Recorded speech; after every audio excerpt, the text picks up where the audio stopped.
menundukkan kepala sampai ke dekat kaki, segala ini lebih baik dihindari. Karena pernah Muadz bin Jabal radhiyallahu anhu dalam hadis Bukhari pulang dari Yaman, ini dai-nya Nabi.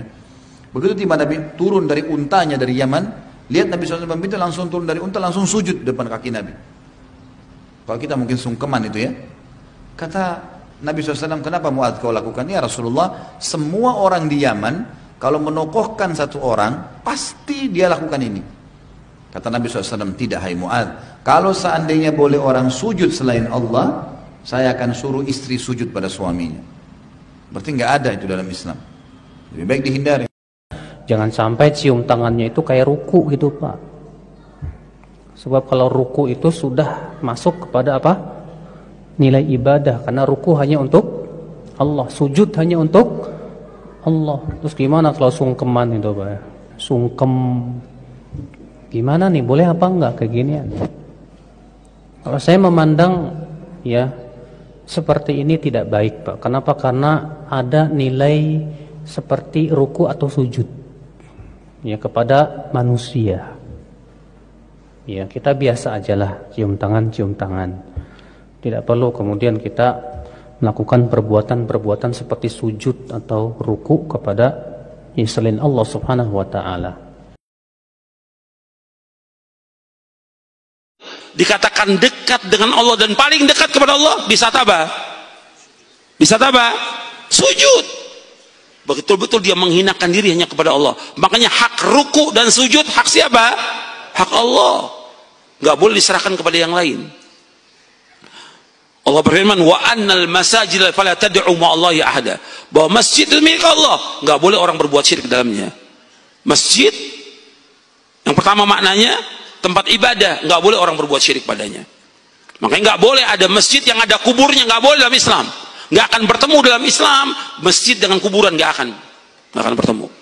Dan tidak boleh, karena di situ akan terjadi apa? Kesyirikan dalamnya. Wa annal masajid fala tad'u ma'allahi ahada. Yang kedua, mana masjid dalam surah Jin itu adalah anggota sujud. Semua anggota sujud kita itu milik Allah. Nggak boleh kita ruku, nggak boleh sujud, melainkan hanya kepada Allah saja, nggak boleh. Nggak boleh orang membungkukkan badan, nggak boleh kepada Allah. Kan banyak manusia yang membungkukkan badan. Kan suka ya di sini, gini, ya, permisi, nggak boleh dalam Islam, nggak boleh. Bungkuk itu hanya kepada Allah, ruku itu hanya Allah. Begini aja nggak boleh, begini nggak boleh, apalagi sungkem nggak boleh. Paham? Membungkukkan badan nggak boleh. Nabi melarang ketika ada sahabat selama dengan Nabi.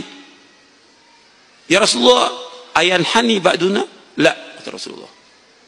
Apakah boleh seorang dari kita membungkukkan? Nggak boleh, kata Nabi. Betul-betul ruku dan sujud adalah milik Allah. Makanya Nabi ketika ada seorang sahabat sujud, Nabi marah karena sujud hak Allah. Sampai Nabi mengatakan, "Lau kuntu amiran ahadan ayyasjuda li ahadin la amartul mar'ata ayyasjuda li wajhi zawjiha." Kalau seandainya boleh orang itu sujud kepada orang, aku akan suruh seorang wanita, seorang istri sujud kepada suaminya. Kalau boleh, tapi itu nggak boleh. Karena anggota sujud ini hak siapa? Hak Allah. Makanya kecintaan kita kepada Allah dan kehinaan kita kepada Allah. Di saat kita sujud, itu betul-betul penghinaan diri kita hanya kepada siapa? Kepada Allah. Di saat itulah orang itu dekat dengan Allah. Sampai Nabi mengatakan SAW dalam hadis yang sahih, aqrabu ma yakunul abdu min rabbih wa huwa sajidun fa'khir du'a. Kata Nabi. Hadis ini sahih riwayat Muslim. Sedekat-dekat seorang hamba kepada Allah di saat sujud, banyakkan doa. Karena dekat dia kepada Allah. Dia munajat kepada Allah. Kenapa? Dia betul-betul menghinakan diri kepada Allah. Jadi betul, Anda perhatikan bahwa agama Islam totalitas kita hanya kepada Allah. Perhatikan nih, definisi dari Islam tadi apa?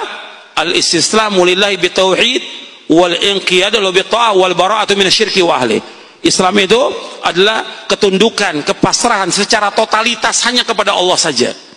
Jadi kita tunduk patuhnya kepada Allah, cinta kepada Allah, mengharap hanya kepada Allah, takut kepada Allah, bertawakal hanya kepada Allah, bertakwa hanya kepada Allah.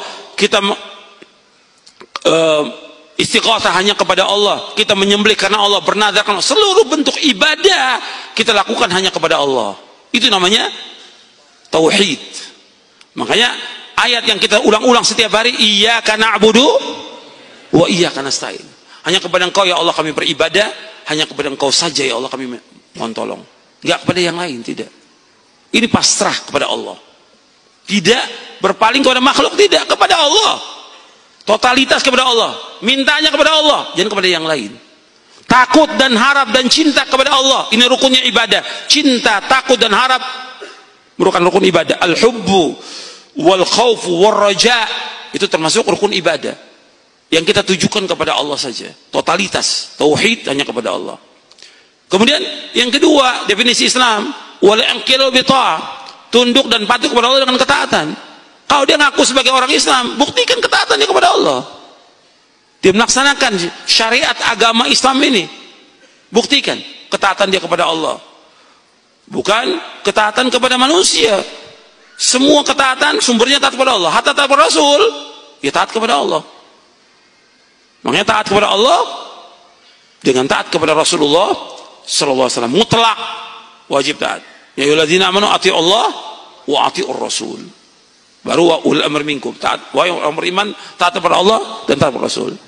Dan kalau kita taat kepada Rasul, itu jaminannya surga. Dan taat kepada Rasul berarti taat kepada Allah. Kemudian setelah itu yang ketiga apa? Wal bara'atu minasyirki wa ahli, berlepas diri dari kesyirikan dan orang berbuat syirik. Kalau dia sebagai orang Islam, dia harus berlepas diri. Nah, ini yang kita akan bahas tentang tafsir tauhid. Harus berlepas diri. Banyak orang Islam nggak berlepas diri kesyirikan, masih melakukan kesyirikan, masih melakukan ibadah kepada selain Allah. Dia ibadah kepada Allah, tapi dia ibadah juga kepada selain Allah. Dia ibadah kepada Allah, dia ngaku Islam, tapi dia masih bergabung dengan orang-orang musyrikin, kafirin. Ini nggak benar syahadatnya dia. Maka sebelum saya masuk kepada pembahasan bab yang ke-6 dari kitab tauhid ini, saya akan bacakan tentang pentingnya kalimat tauhid ini. Ini kalimat yang sangat penting. Artinya kalimat ini yang kita ucapkan, asyhadu an la ilaha illallah wa asyhadu anna Muhammad Rasulullah, betul-betul harus kita camkan, kita yakini dengan sebaik-baiknya. Sebab apa? Tegaknya langit dan bumi ini ya dengan kalimat ini. Orang itu masuk surga, masuk neraka dengan kalimat ini. Kalau dia ucapkan kalimat, dia laksanakan, surga. Kalau dia nggak laksanakan, neraka. Dengan kalimat ini terjadi perang antara kaum muslimin dengan kafirin.